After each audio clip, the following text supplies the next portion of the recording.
Pero fíjense, mis hermanos, que en lo que es el mundo natural tenemos leyes que son importantes a veces considerarlas. Leyes que el Señor, el Creador, ha establecido por creación y las mantiene en su providencia. Y es que todo ser vivo, todo aquello que está vivo, mis hermanos, debe crecer y madurar. Una semilla que plantas la semilla y esta semilla crece y madura en un árbol frondoso. Un recién nacido que nace, mis hermanos, debe crecer hacia la madurez. Debe pasar de lo que es la infancia, después a ser niño, la pubertad, la adolescencia, que a algunos padres nos gustaría que no existiese, después lo que es la adultez y la madurez final, mis hermanos. Pues esta ley que nos encontramos en el mundo natural, igualmente la podemos aplicar a lo que es el mundo espiritual. Y la podemos aplicar, mis hermanos, a lo que es la iglesia. La iglesia de nuestro Señor Jesucristo es un cuerpo el cual debe crecer a la madurez. Es un cuerpo, mis hermanos, que debe crecer hacia la madurez. Y esto es precisamente el tema de estos versículos que se han leído hoy aquí, de Efesios capítulo 4, los versículos del 11 al 16. El apóstol Pablo nos va a hablar precisamente de cómo el cuerpo de Cristo, mis hermanos, crece hacia la madurez de un varón perfecto, de un varón adulto y maduro. Ahora bien, estos versículos que se han leído, ténganlos abiertos, Efesios 4, versículos del 11 al 16, encajan dentro, mis hermanos, de un contexto concreto. Pablo en la carta a los Efesios ha escrito a los Efesios y se les ha dicho cómo Dios en el capítulo 1 nos ha mostrado el gran plan de su voluntad, el beneplácito de su voluntad, que es de reunir al fin de los tiempos todas las cosas en nuestro Señor Jesucristo, las que están en el cielo como las que están en la tierra. Así que, mis hermanos, conocemos cuál es el fin de la historia.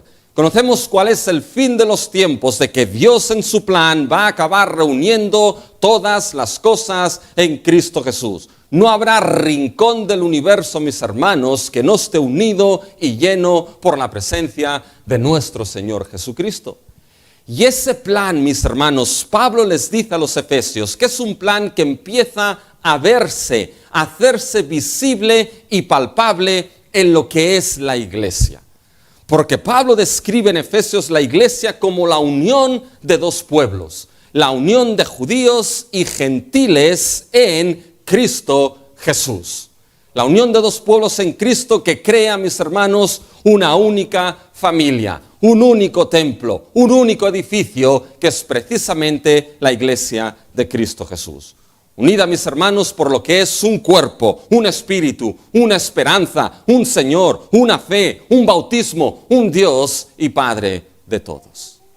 Y en ese contexto llega Pablo al capítulo 4, donde se encuentra nuestro texto, y les va a decir a esos efesios que mantengan esa unidad que Dios mismo ha creado en la iglesia. Que mantengan esa unidad creada por el Espíritu en el vínculo de la paz, en el vínculo del amor. Y esa unidad, Pablo va a decirles de que es una unidad que se mantiene en medio de la diversidad. ¿Qué quiere decir esto? Que Pablo les va a decir de que Dios ha dado distintos dones a su iglesia. Y esos dones tienen que trabajar de tal manera que se mantenga esa unidad y entonces la iglesia de Cristo crezca hacia la madurez. Y en ese crecimiento hacia la madurez es precisamente que ahora el apóstol Pablo nos va a decir ciertas cosas de ese crecimiento, la madurez en nuestro texto. Y básicamente hay tres cosas que podemos destacar en el texto de hoy, mis hermanos. Primero, la provisión de Cristo. La provisión de Cristo para nuestro crecimiento hacia la madurez como iglesia. Segundo, Pablo nos mostrará el objetivo final de nuestro crecimiento hacia la madurez como iglesia. Y tercero, propósito inmediato de nuestro crecimiento hacia la madurez como iglesia. La provisión de Cristo, el objetivo final y lo que es el propósito inmediato de ese crecimiento hacia la madurez. Entonces vamos a determinar lo primero, la provisión de Cristo. ¿Qué es lo que Cristo ha dado a su iglesia para que la iglesia crezca hacia la madurez, mis hermanos? Y lo que Cristo ha dado son dones que comparten la verdad del Evangelio. Mis hermanos, Cristo no ha dejado a la iglesia sin su provisión para que la iglesia crezca y la iglesia madure. Cristo no ha dejado a su esposa sin nada para que pueda crecer hacia la madurez. Cristo ha dado dones específicamente que tienen que ver con la transmisión de la verdad del Evangelio de Cristo Jesús. Fíjense en el versículo 11, mis hermanos, de nuestro texto. Y él mismo constituyó a unos apóstoles, a otros profetas, a otros evangelistas, a otros pastores y maestros. Cristo, mis hermanos, ha dado esos dones a lo que es su iglesia, al Cristo resucitado y con plena autoridad. Fíjense si leen los versículos 10 y 11 de manera conjunta. El que descendió es el mismo que también subió por encima de todos los cielos para llenarlo todo. Y él mismo, se refiere a ese Cristo resucitado y ascendido, él mismo constituyó a unos apóstoles, a otros profetas, a otros evangelistas y a otros pastores y maestros. Por tanto, fíjense, mis hermanos, que aquí es el Cristo, nuestro Señor Jesucristo, resucitado y ascendido, el que da esos dones a su iglesia.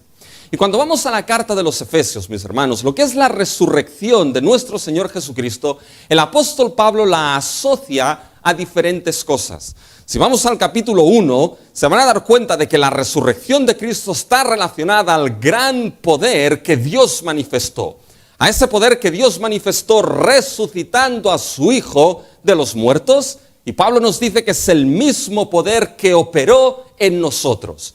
En cada uno de los creyentes, quienes estando muertos en delitos, muertos en pecados, ¿qué es lo que hizo Dios? Por el gran amor con que Dios nos amó, nos dio vida juntamente con Cristo. Nos resucitó de muerte a vida y nos sentó en los lugares celestiales con Cristo Jesús. Esa fuerza del poder de Dios que operó en la resurrección de Cristo opera en cada creyente sin excepción, que es llevado de muerte a vida eterna. Eso operó en nosotros, mis hermanos, por la gracia y el amor de Dios. Pero la resurrección de Cristo también Pablo la relaciona en la carta a los Efesios, mis hermanos, con el hecho de que es la resurrección lo que llevó a Cristo a ascender al trono celestial. Y en esa ascensión todo, absolutamente todo, fue puesto bajo los pies y el señorío de Cristo Jesús. Por lo tanto, el Cristo resucitado, mis hermanos, y ascendido es un Cristo con plena y absoluta autoridad sobre todo. En especial sobre su iglesia. Porque esa ascensión también es lo que sitúa a Cristo como la cabeza de su iglesia, que lo llena todo. Fíjense en los versículos 21, 22 y 23 de Efesios 1. Sobre todo principados es el poder que puso a Cristo en autoridad máxima, sobre todo principado y autoridad y poder y señorío, y sobre todo nombre que se nombra, no solo en este siglo, sino también en el venidero, y sometió todas las cosas bajo sus pies, los pies de Cristo, y lo dio por cabeza sobre todas las cosas a la iglesia, la cual es su cuerpo, la plenitud de aquel que todo lo llena en todo. Por tanto, mis hermanos, lo que es precisamente nuestro Señor Jesucristo con plena autoridad, la cabeza de la iglesia, ¿qué es lo que ha hecho? Él ha dado dones a su iglesia, y esos dones es la manera en cómo Cristo llena a su iglesia. Llena, mis hermanos, a lo que es su cuerpo. Ahora bien, ¿qué dones ha dado específicamente aquí que menciona Pablo, mis hermanos? Fíjense que algunos, en lugar de llamarlos dones, los han llamado oficios, y veremos por qué. Pero fíjense que en el versículo 11 menciona a apóstoles, menciona a profetas, menciona a evangelistas, a pastores y maestros. Y fíjense que esos dones son un tanto distintos a los dones que encontramos en las otras listas de dones del Nuevo Testamento, ya sean Corintios, ya sean Romanos, ya sean Primera de Pedro. Porque si se dan cuenta, en todas estas listas a nivel general se habla de los dones como más bien habilidades. Ahora bien, aquí no. Aquí en el versículo 11, mis hermanos, fíjense cómo el apóstol Pablo está hablando de individuos que Dios ha dado a su iglesia. No solamente a la iglesia local, sino a la iglesia universal. Cristo de manera soberana ha llenado a su iglesia con unos individuos concretos que van a tener unas funciones específicas y concretas en ese cuerpo. Por eso algunos le llaman oficios en lugar de dones. Y fíjense los dones u oficios en individuos que Cristo ha dado a su iglesia para ese crecimiento. Fíjense, el primero menciona, mis hermanos, los apóstoles, y él mismo constituyó a unos apóstoles. Bien, debemos entender, mis hermanos, que cuando esta carta fue escrita en un periodo de tiempo cuando el canon de las Escrituras todavía no había sido cerrado. Y los apóstoles, en el sentido estricto de la palabra, mis hermanos, eran aquel oficio específico que debía tener una serie de características concretas. Debían haber sido llamados directamente por Cristo. Debían haber sido testigos de la resurrección de Cristo. Su ministerio tenía que venir acompañado con milagros que eran ¿qué? Eran básicamente la demostración del reino de los cielos que seguía extendiéndose en este mundo y que había sido inaugurado por la venida de Cristo Jesús. Y como apóstoles, mis hermanos, debían tener algo específico. Debían ser depositarios de nueva revelación.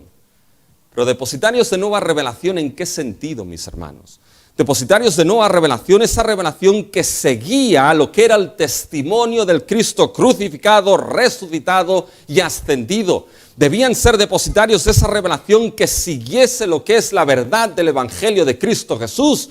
Y esa revelación dada a los apóstoles, mis hermanos, es la que quedó escrita por inspiración en lo que es el Nuevo Testamento y constituye entonces el testimonio apostólico de la iglesia de todos los tiempos. Cuando ese testimonio se cerró, cuando el canon se cerró, mis hermanos, ya no hay apóstoles en este sentido de la palabra. Y eso es muy importante, mis hermanos, porque saben que hoy en día van a haber aquellos vientos de doctrina de aquellos que se definen a sí mismos como apóstoles en ese sentido, mis hermanos. Sí, no hay apóstoles en ese sentido.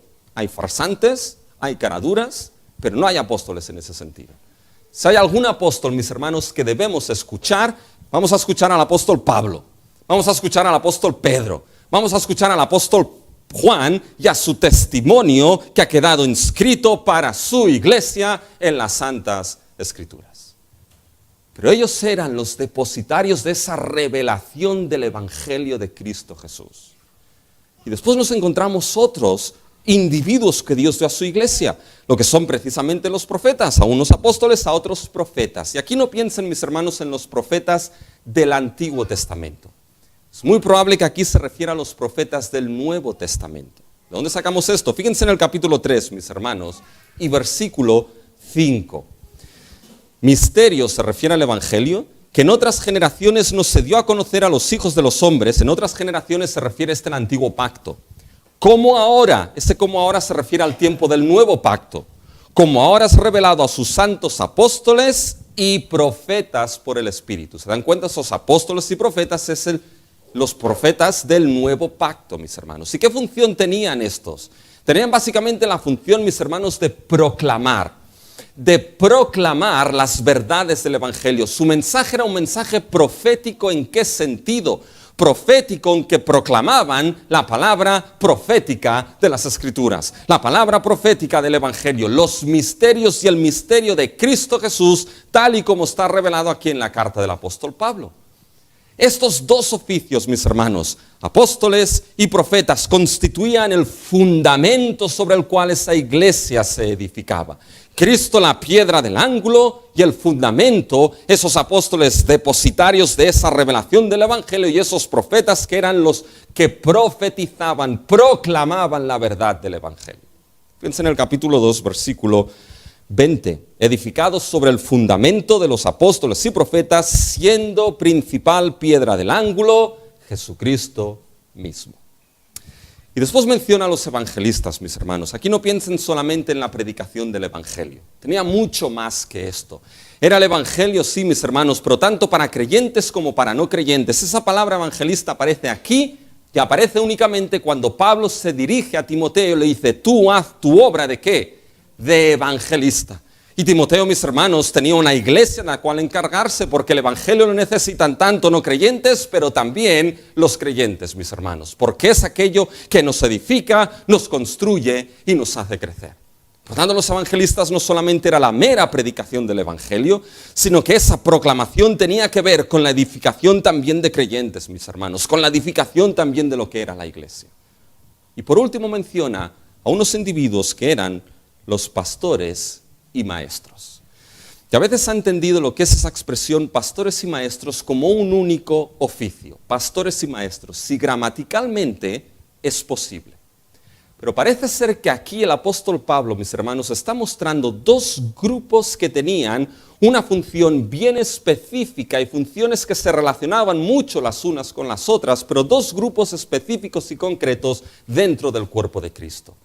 Y podemos decir esto porque cuando Pablo, mis hermanos, en 1 Corintios escribe en relación a los dones, fíjense en 1 Corintios 12, menciona a los maestros sin ponerlos en relación con los pastores.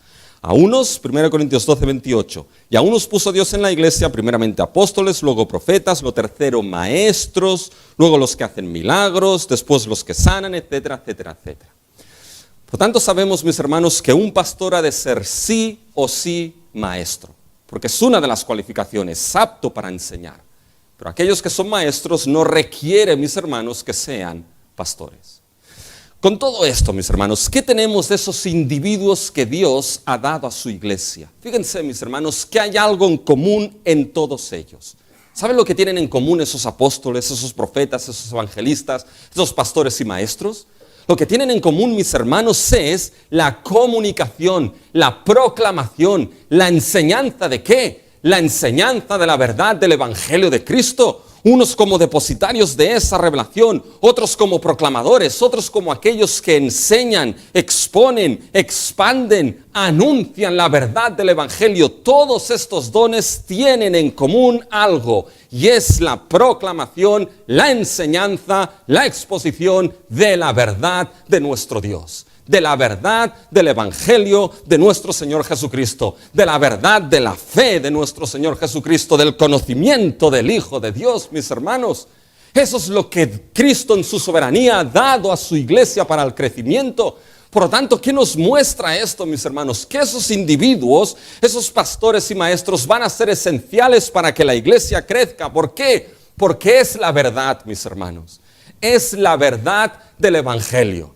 Es la verdad de nuestro Señor Jesucristo, aun y cuando el mundo de hoy en día niegue que hay verdad absoluta, a nosotros nos ha sido anunciado y testificado una verdad innegociable, intransferible, la verdad del Evangelio de nuestra salvación. Y esa verdad y no otra, será lo que hará crecer a la iglesia de Cristo a la madurez última, mis hermanos. No será otra cosa que la verdad del Evangelio de nuestro Señor Jesucristo. Y para eso, Cristo ha dado dones que se encarguen de esto. Pero fíjense, ¿qué propósito tienen exactamente esos dones? ¿Y saben cuál es el propósito? El propósito, mis hermanos, es perfeccionar a los santos para la obra del ministerio. Fíjense si seguimos leyendo. Fíjense el versículo 12. Hay 3 frases ahora. A fin, esa es la primera, a fin de perfeccionar a los santos para la obra del ministerio, para la edificación del cuerpo de Cristo. 3 frases, a fin de perfeccionar a los santos, para la obra del ministerio, para la edificación del cuerpo de Cristo. Fíjense, las primeras 2 frases, mis hermanos, nos describen el propósito por el cual Dios ha dado, mis hermanos, lo que es dones en esos individuos a su iglesia. El propósito es que esos dones que se encargan de la transmisión de la verdad, mis hermanos, tengan el propósito de perfeccionar a los santos que conforman la iglesia de Cristo Jesús. Perfeccionarlos para el ministerio, para que al final lo veremos, eso resulte en que la iglesia crezca y sea edificada, mis hermanos. Así es como deberían leerse esos versículos. Dios ha dado esos dones para el propósito de perfeccionar a los santos, para la obra del ministerio, y que eso resulte en la edificación del cuerpo de Cristo. Fíjense la idea, mis hermanos, de perfeccionar. La idea de perfeccionar aquí, este término se utiliza de varias maneras: equipar, reparar, preparar, entrenar en disciplina, mis hermanos. Pero posiblemente la idea aquí de perfeccionar es la idea de equipar a los santos. Equiparlos, mis hermanos, para la madurez. Equiparlos para que estén preparados.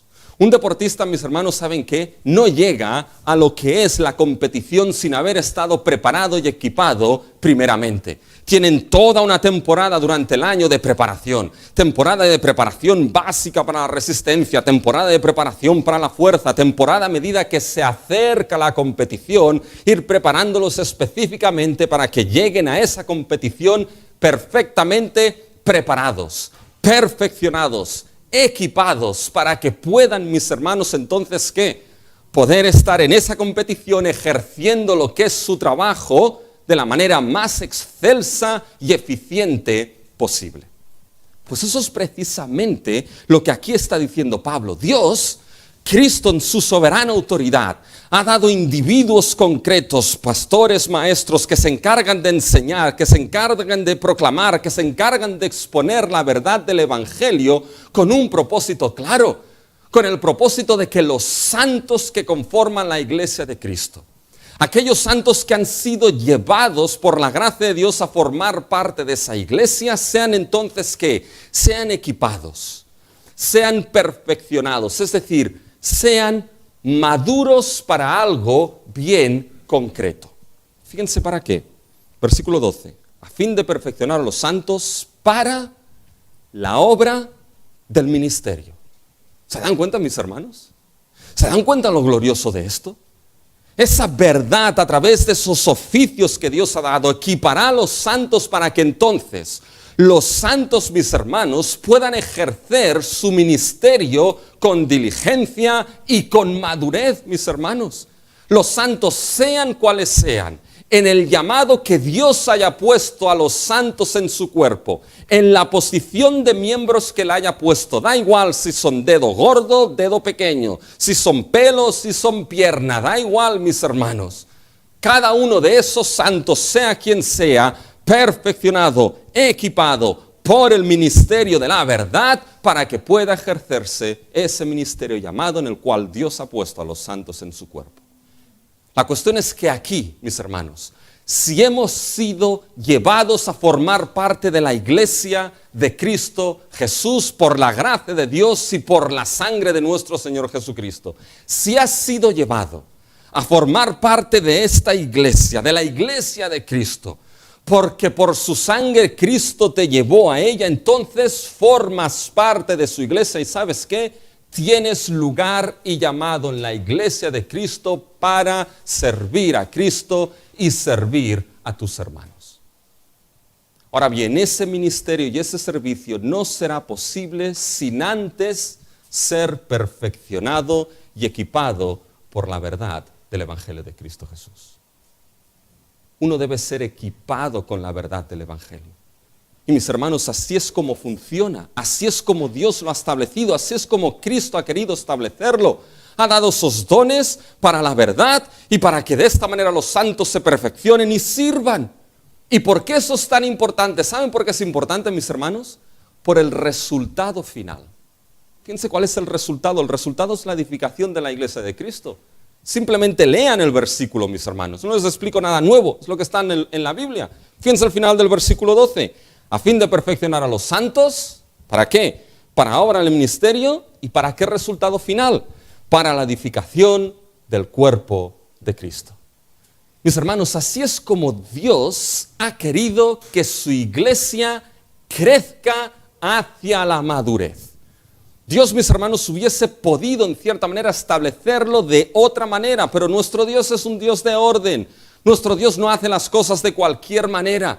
Como Él lo ha establecido de manera soberana, es mediante ese proceso, mis hermanos, dando dones que se relacionan con la verdad, santos perfeccionados y equipados para el ministerio, y así la iglesia crece y se edifica. En ese sentido, fíjense, si no hay esos dones que Cristo ha dado, que comunican y explican la verdad, o si no hay santos que son edificados y perfeccionados, entonces, mis hermanos, la edificación y el crecimiento de la iglesia en madurez va a ser francamente difícil. Saben, a nivel de la iglesia universal, pero a nivel de la iglesia local, que es la representación en el espacio y el tiempo de la iglesia universal, mis hermanos, la iglesia tiene que ser consciente de que Dios da esos dones relacionados con la enseñanza de su verdad, porque uno de sus propósitos, lo veremos, es que la iglesia, su esposa, llegue a la madurez última. Y la iglesia tiene que ser capaz de reconocer y ver esos dones que Dios levanta, no solamente en el pastor, mis hermanos, porque el pastor al final, el cerebro se seca, acaba secado. Llego yo a junio, julio, agosto, que esto ya no da. Y esto tampoco. Pero fíjense, mis hermanos, que no solamente en el pastor, sino también hay hermanos que pueden, mis hermanos, enseñar, servir, comunicar lo que es esa verdad. Y hay algo que deben captar aquí, que debemos captar todos. ¿Saben qué? El ministerio, mis hermanos, de la palabra, el ministerio del pastorado y la enseñanza está incompleto sin la edificación de los santos. Mis hermanos, lo que es la predicación, la exposición, la enseñanza de la palabra, estamos aquí no solamente porque hay un fuego en nuestros huesos que nos lleva a ello. No solamente porque estamos como Pablo cuando decimos, ay de mí si no predico el evangelio. Pero ¿saben, mis hermanos, cuál es el propósito principal? ¿Cuál es el objetivo principal, mis hermanos, de la predicación de la verdad del evangelio de Cristo Jesús? Es que los santos sean equipados.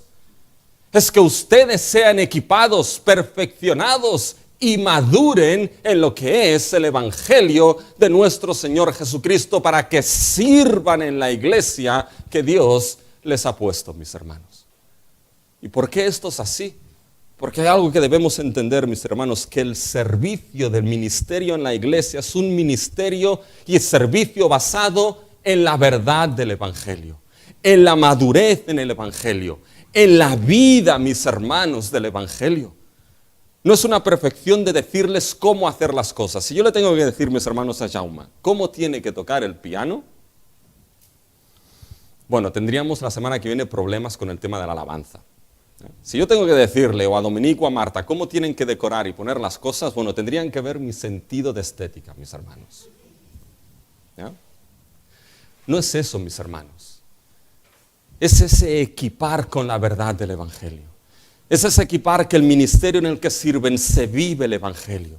Un ministerio que es el evangelio vivido y maduro, mis hermanos. Un ministerio que se basa en la verdad de nuestro Señor Jesucristo, mis hermanos. Y sin el equipamiento de los santos, ese ministerio de la palabra está incompleto. Pero, mis hermanos, sin su perfeccionamiento, madurez, mis hermanos, esto es imposible sin que haya el ministerio de la palabra. Por tanto, aquellos santos, mis hermanos, o que no están bajo la enseñanza de la palabra, o que no quieren estar bajo la enseñanza de la palabra, ¿saben qué? Eso va a tener serias repercusiones, no solamente en la vida personal de uno, sino serias repercusiones en el crecimiento de la iglesia en madurez. Por eso, mis hermanos, todo santo, incluidos los pastores, todo santo tiene que estar bajo la enseñanza del ministerio de la verdad de la palabra de nuestro Dios. Para ser perfeccionado y edificado, mis hermanos. Un santo que no está o que no quiere estar en esa perfección de la palabra, afectará la madurez de la iglesia. Y es más, la iglesia no llegará a su madurez última hasta que todos los santos sean plenamente maduros y unidos en algo bien concreto. Por tanto, mis hermanos, esa madurez no es una opción. Esa madurez, mis hermanos, es de gran importancia. ¿Saben? Esa idea de edificar, mis hermanos, se aplicaba en el Antiguo Testamento a Israel. Pero cuando llegamos al Nuevo Testamento nos encontramos que fue Cristo quien dijo, yo edificaré mi iglesia. ¿Y cómo Cristo edifica su pueblo, mis hermanos? Cristo edifica a su pueblo con su propia vida, con su propia sangre. Cristo edifica a su pueblo llamando a los suyos al evangelio, dándoles su espíritu, y después sigue edificando a ese pueblo hasta la madurez final con esos dones que predican y enseñan la palabra, santos perfeccionados para que sirvan en la iglesia de Cristo y así la iglesia crezca a la madurez final. ¿Saben que el cuerpo, mis hermanos, necesita hidratos de carbono para producir energía? El cuerpo, mis hermanos, necesita proteínas que son la base del tejido muscular. El cuerpo necesita vitaminas que son los elementos que permiten la catalización de diferentes reacciones en el cuerpo. Pero Dios, mis hermanos, no ha sacado del cielo un gran pote de multivitamínico y proteínas, mis hermanos. Ha dado algo mucho mejor. Nos ha dado su santa palabra, dones que la enseñan, santos edificados, para que al final lleguemos todos a un objetivo final. Y ese es el segundo punto. El objetivo final del crecimiento hacia la madurez como iglesia. ¿Y cuál es el objetivo final, mis hermanos? Es la unidad de la fe y del conocimiento del Hijo de Dios. Fíjense en el versículo 13. ¿Hasta qué? ¿Se dan cuenta? Hasta que todos lleguemos a la unidad de la fe y del conocimiento del Hijo de Dios. Paremos aquí. Mis hermanos, este es el fin. Este es el fin que Dios tiene para su iglesia. Este es el fin que Dios tiene, mis hermanos, para su esposa. El fin es que todos lleguemos, mis hermanos, a esa unidad de la fe y del conocimiento del Hijo de Dios. Es un fin glorioso, es un fin sublime, es un fin supremo, mis hermanos. Y fíjense que este es el fin. Fíjense en este hasta qué del versículo 13. Eso es un marcador temporal. ¿Qué quiere decir esto? Quiere decir que el versículo 12, mis hermanos, 11 y 12, seguirá hasta que este fin se alcance. Es decir, habrá aquellos dones que enseñarán y predicarán y expondrán la palabra de verdad del Evangelio. Y los santos serán equipados para que sirvan y el cuerpo de Cristo se edificará y se edificará y se edificará y se edificará y se edificará hasta que se llegue al objetivo del versículo 13. Hasta que todos lleguemos a la unidad de la fe y del conocimiento del Hijo de Dios, a un varón perfecto, a la medida de la estatura de la plenitud de Cristo. ¿Y qué significa esto, mis hermanos? Fíjense, vamos por partes. Fíjense primero lo que Pablo está diciendo en el versículo 13. Hasta que todos lleguemos a la unidad de la fe y del conocimiento del Hijo de Dios. Y fíjense lo que no dice ahora. Aquí Pablo no dice, y a un varón perfecto.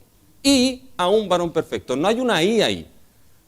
Pablo dice, la unidad de la fe y del conocimiento del Hijo de Dios, a un varón perfecto. A la medida de la plenitud de Cristo.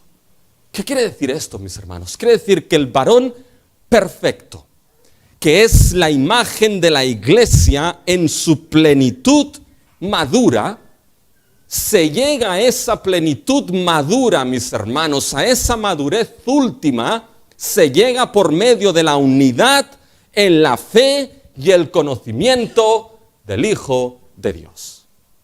Por tanto, una iglesia madura va a ser aquella que al fin de los tiempos toda la iglesia llegará a esa unidad de la fe y del conocimiento del Hijo de Dios.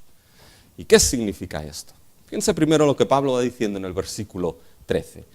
La unidad hasta que todos lleguemos a la unidad de la fe y del conocimiento. Todos, mis hermanos, hay una visión congregacional. Aquí es toda la iglesia de Cristo, toda la iglesia universal, mis hermanos, santos presentes, santos pasados y los santos que vendrán en el futuro.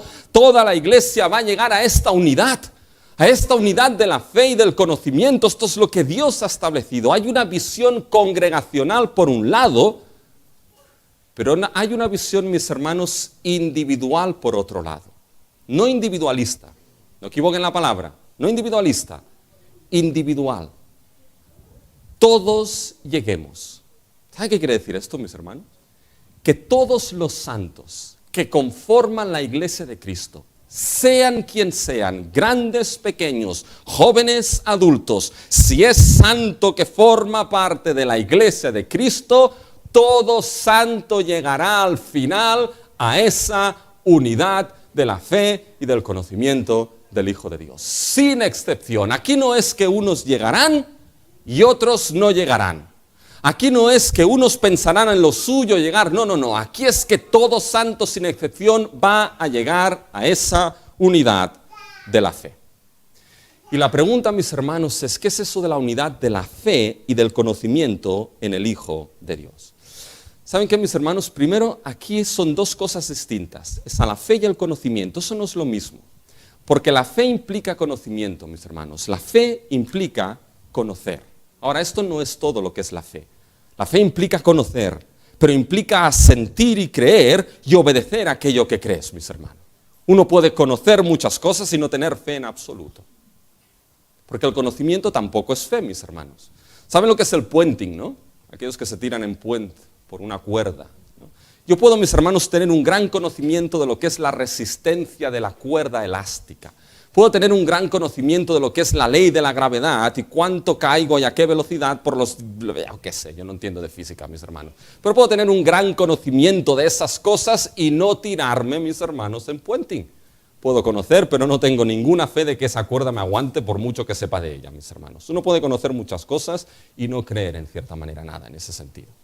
Por tanto, fe y conocimiento están relacionados, pero son dos cosas distintas. Y ambos aquí es el conocimiento del Hijo de Dios y la fe en el Hijo de Dios. Es decir, el foco de la fe y el conocimiento es el Hijo de Dios en ese sentido. Y eso es curioso, dice, hasta que todos llegamos a la unidad de la fe en el Hijo de Dios. Tenemos que llegar a esa unidad. Pero es curioso porque ¿saben qué? Pablo ha dicho que ya tenemos esa fe. Esa fe ya nos ha sido dada. Fíjense en ese capítulo 4, mis hermanos, en el versículo 5.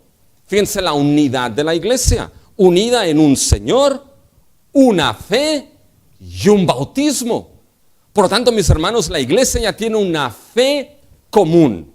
Ya tiene una fe que ha sido dada una vez por todas a los santos y por la cual la iglesia tiene que combatir de manera unánime.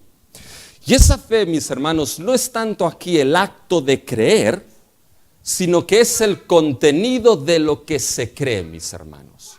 Llegar a la unidad de la fe en el Hijo de Dios, en el contenido de lo que se creen, mis hermanos, en relación a la persona y la obra de nuestro Señor Jesucristo. La iglesia tiene una fe clara y básica en Cristo y en el Evangelio de Cristo Jesús, una fe innegociable. Por eso la iglesia no puede caer en la trampa del posmodernismo que se llama el ecumenismo, mis hermanos, y poner todo tipo de fes de manera ecléctica y conjunta, ¿no? Porque la iglesia se basa en una fe concreta y específica que no se negocia y es la absoluta fe en nuestro Señor Jesucristo y en el Evangelio de gracia y fe. Y aquí se acaba, mis hermanos, y eso no se negocia y eso no se comparte. Y Pablo aquí está diciendo, bueno, hasta que lleguemos, pero si la tenemos, ¿por qué tenemos que llegar a ello, mis hermanos? Lo que Pablo nos está diciendo es que ahora hay algunos creyentes que están en esta posición, hay otros creyentes que están en esa posición en relación a Cristo, y entonces al final, ¿saben qué? Al final, bueno, todos nos vamos a poner de acuerdo. No está diciendo esto aquí Pablo. La iglesia, mis hermanos, tiene una fe en lo que es los asuntos primarios que son innegociables. En que Jesús es el Cristo, el Hijo de Dios. ¿Se acuerdan de Juan? Esta es la fe que vence al mundo. El que cree que Jesús es el Cristo, el Hijo de Dios. Esa fe en que el ser humano es justificado solamente por la fe, solamente en Cristo. Esa fe que el Evangelio es un Evangelio de gracia y no por obras. Una fe en que Cristo es Dios y verdaderamente hombre sin pecado. Una fe en la única obra redentora y salvadora de nuestro Señor Jesucristo. Si esta fe no está, uno no es cristiano, uno, mis hermanos, no forma parte de los santos de la iglesia de nuestro Señor Jesucristo. Esa fe es innegociable. No es la idea de que se van a poner al final todos de acuerdo, no.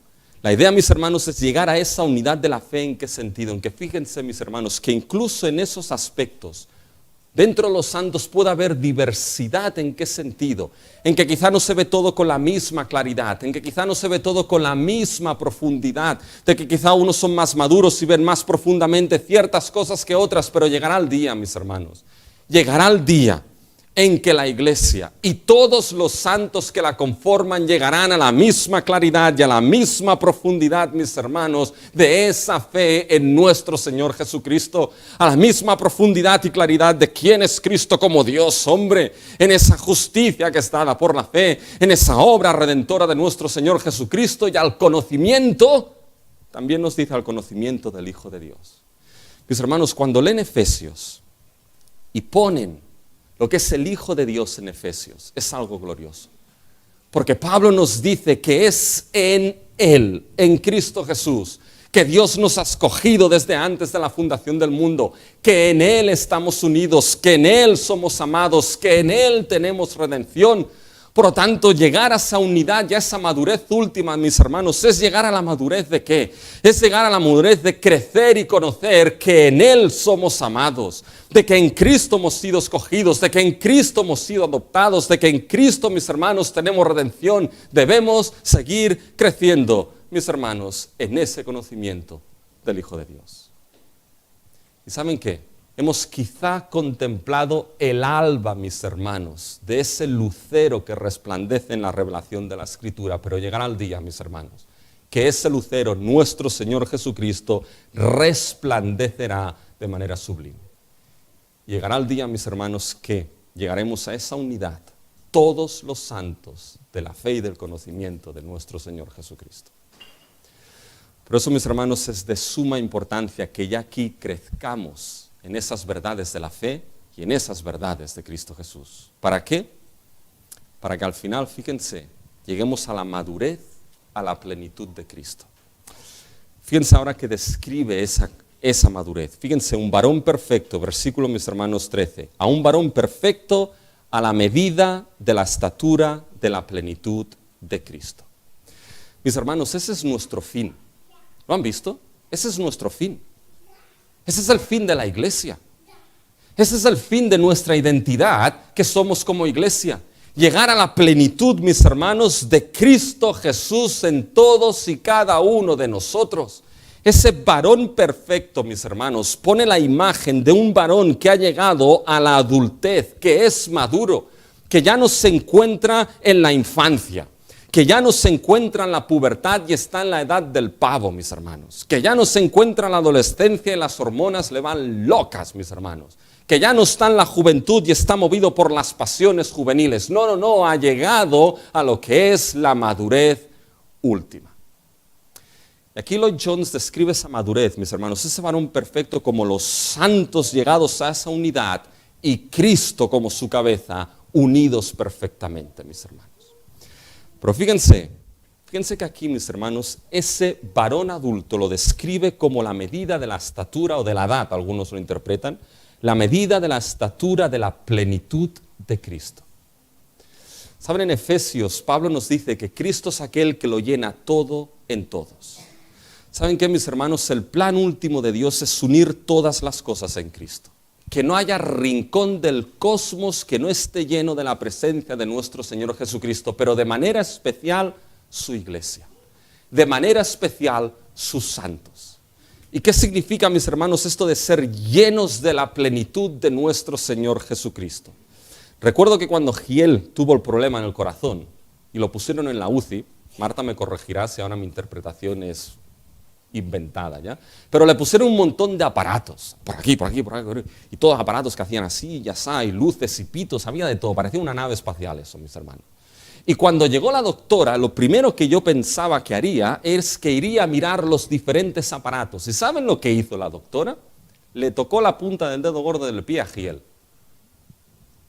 Y yo digo, a ver, yo no entiendo mucho de esto.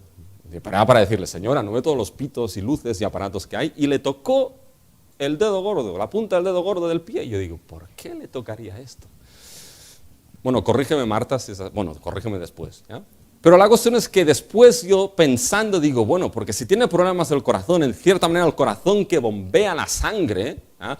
Ese bombeo de la sangre tiene que llegar hasta la última falange del dedo gordo del pie. ¿Es así más o menos? Vale, menos mal, ¿ya?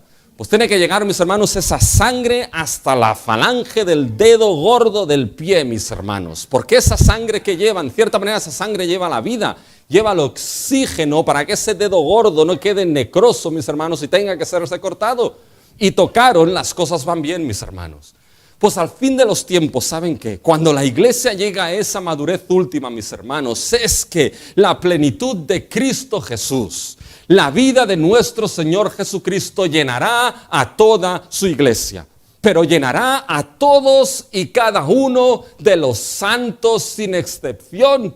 Llegará el día, mis hermanos, que da igual si eres un santo joven o eres un santo que lleva años. Da igual si eres alguien que es un santo que está en la punta del pie o en el pelo.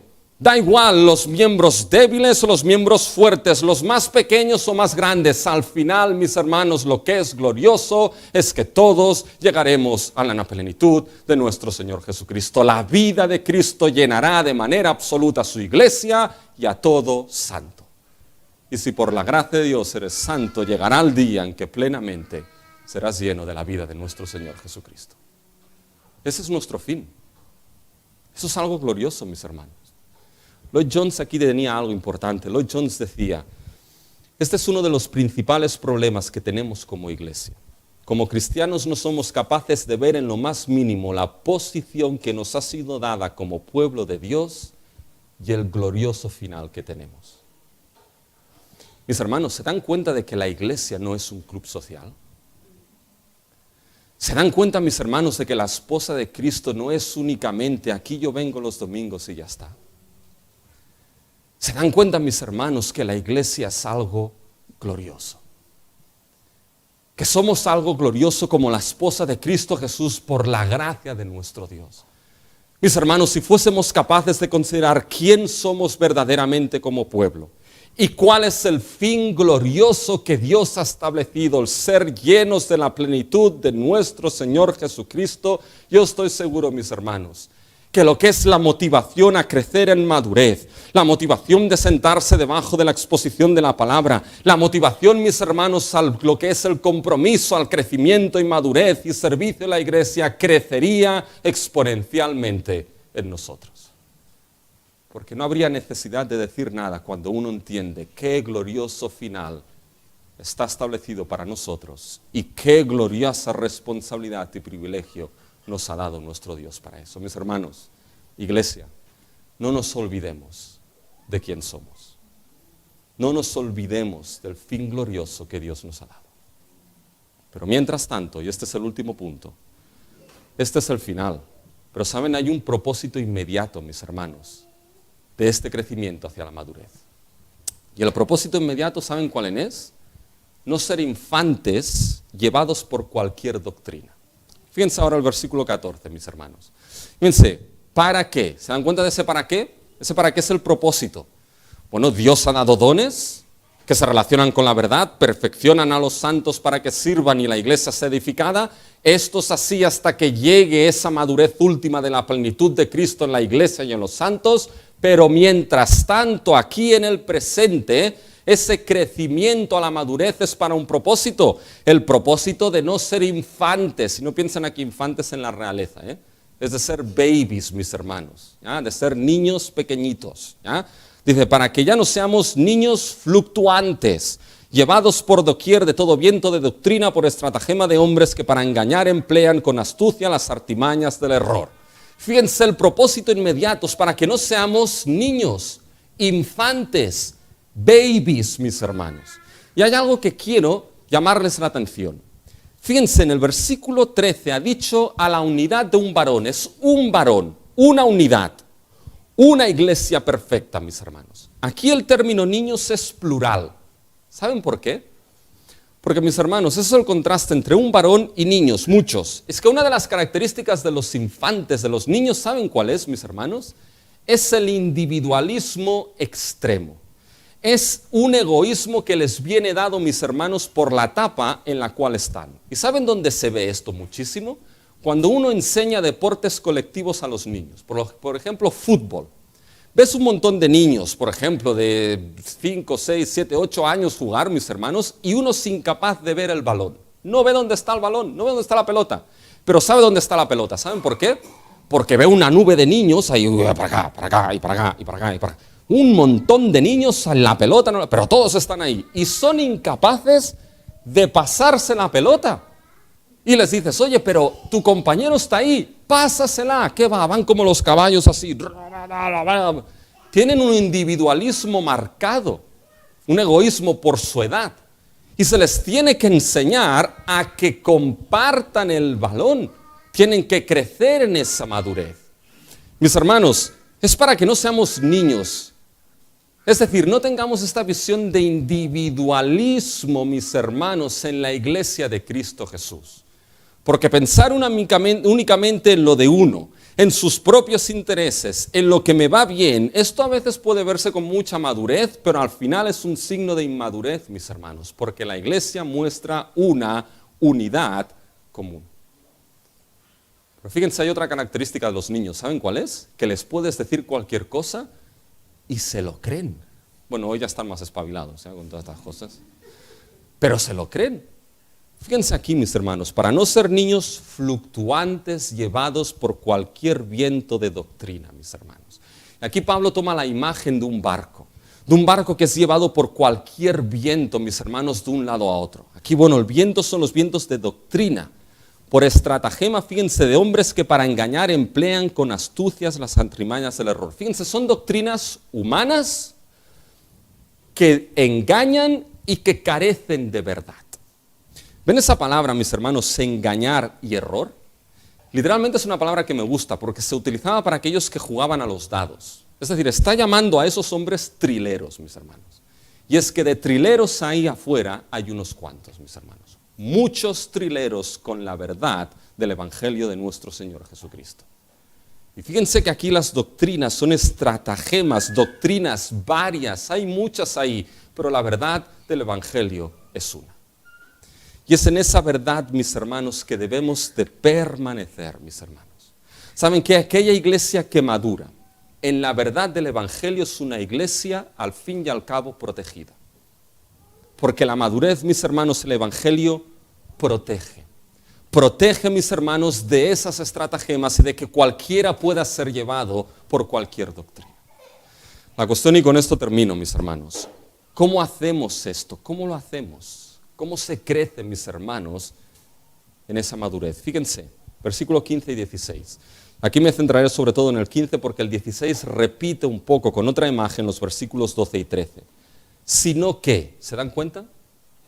Para que no seamos llevados por vientos de doctrina, no ser niños, sino que, hagamos lo siguiente, siguiendo la verdad en amor, crezcamos en todo en aquel que es la cabeza, esto es Cristo. Es decir, se hace mediante la verdad crecer en amor en todas las cosas en Cristo. Fíjense, el tema crecer aquí es fundamental. Fíjense el versículo 15, crezcamos, y el versículo 16 al final recibe su crecimiento. Ahora, ¿cómo se crece? Fíjense, siguiendo la verdad en amor.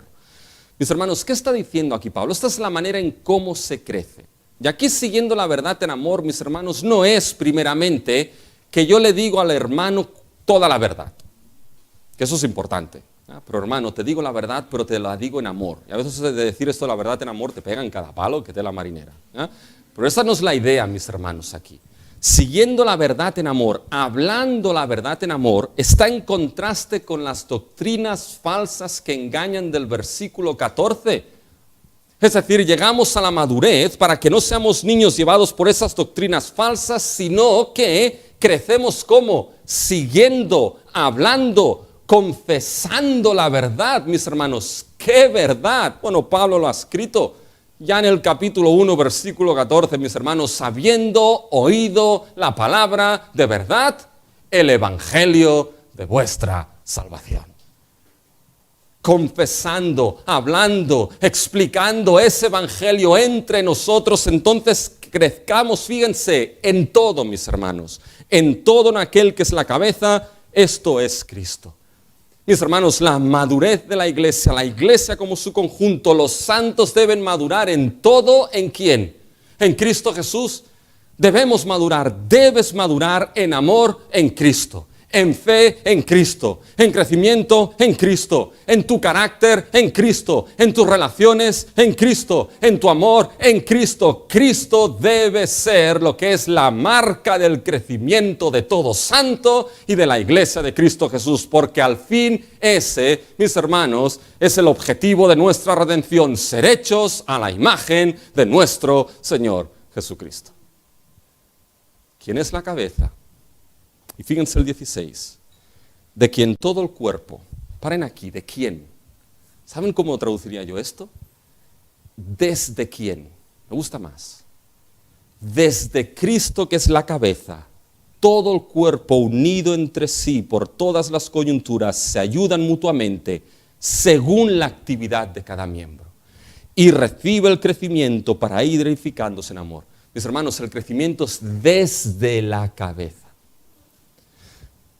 Y esto hace, mis hermanos, que al final lleguemos a la madurez última, porque nuestra cabeza no va a fallar.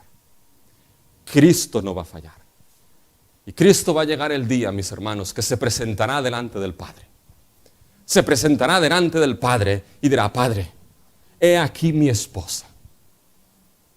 Mira mi esposa sin arruga, sin mancha, santa delante de ti, Padre.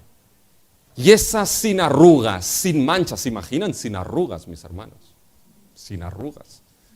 Por eso sin arrugas, sin mancha y santos, mis hermanos, será su iglesia y cada uno de los santos que la conforman. Cristo no va a fallar. Pero saben, esto no quita nuestra responsabilidad en ese crecimiento a la madurez. Desde la cabeza, fíjense, todo el cuerpo bien concertado y unido entre sí por las coyunturas, los ligamentos que se ayudan mutuamente. Y aquí posiblemente coge la imagen de esos ministros que ministran la verdad. Por esa verdad que une, mis hermanos, según ahora sí la actividad propia de cada miembro, de todo santo perfeccionado por esa verdad, recibe su crecimiento el cuerpo para ir edificándose en amor. Mis hermanos, ese es nuestro fin. Mis hermanos, esa es nuestra responsabilidad. Somos parte de la iglesia de Cristo Jesús. Tenemos ese glorioso fin. Mis hermanos, crezcamos en esa madurez. Hermanos, nos ha dado Dios el privilegio en esta iglesia de tener lo que es la verdad expuesta, explicada. ¿La tenemos? Pues aprovechemos esa verdad para ser equipados para el ministerio. Mis hermanos, formamos parte de un cuerpo en el cual podemos servir. Mis hermanos, sirvamos en amor, siguiendo el Evangelio los unos a los otros, confiando que nuestra cabeza al fin nos llevará a ese varón perfecto. Y qué glorioso será ese día en que santos pasados, santos que hemos conocido ya no están entre nosotros, santos que nunca hemos conocido, santos que hemos pasado tiempo aquí. ¿Cómo será aquel día, mis hermanos? ¿Cómo será aquel día? Perfectos y unidos en la fe y el conocimiento de nuestro Señor Jesucristo. Dios quiera, mis hermanos, que no decaigamos en esta gran obra que nuestro Señor nos ha dado.